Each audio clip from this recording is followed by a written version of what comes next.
নমস্কার বন্ধুরা, অন্নপূর্ণা রান্নাঘরে আপনাদের সকলকে স্বাগত। আজ আমি বানাবো বাটা মাছ দিয়ে ডাঁটা আলুর ঝোল।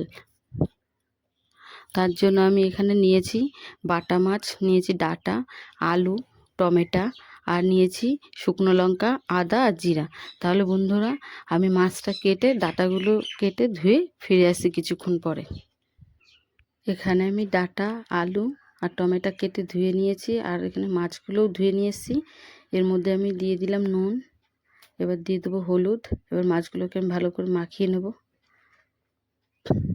মাছগুলো আমার নুন হলুদ মাখানো হয়ে গেছে। এবার আমি কড়াই বসিয়ে নিয়েছি। এবার আমি দিয়ে দেবো এর মধ্যে জিরেটা আমি শুকনো খোলায় ভেজে তুলে নেব। এবার আমি এর মধ্যে দিয়ে দেবো সর্ষের তেল। তেলটা আমার গরম হয়ে গেছে। এবার আমি এর মধ্যে দিয়ে দেবো নুন হলুদ মাখিয়ে রাখা মাছগুলো।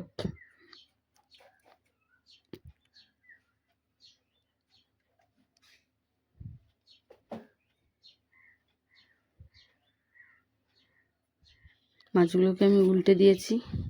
মাছগুলো আমার ভাজা হয়ে গেছে। এবার আমি নামিয়ে নেব। মাছগুলো আমার নামানো হয়ে গেছে। এবার আমি ওই তেলের মধ্যেই দিয়ে দেবো জিরে। এবার দিয়ে দেবো কেটে রাখা আলুগুলো। এবার আলুগুলো হালকা করে ভেজে এর মধ্যে দিয়ে দেবো ডাঁটা, টমেটো, দিয়ে দেবো নুন, হলুদ।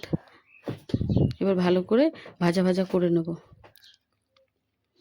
এবার আমি এর মধ্যে দিয়ে দেবো বেটে রাখা আদা, টমেটো আর শুকনো লঙ্কা।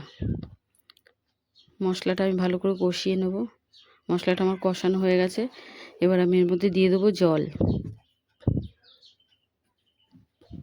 এবার আমি ঢাকা দিয়ে দেবো।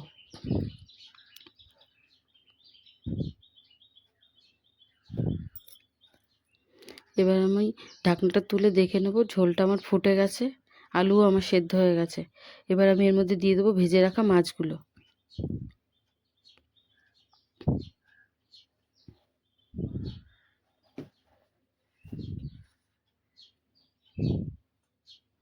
মাছগুলো দিয়ে আমি ভালো করে ফুটিয়ে নেব।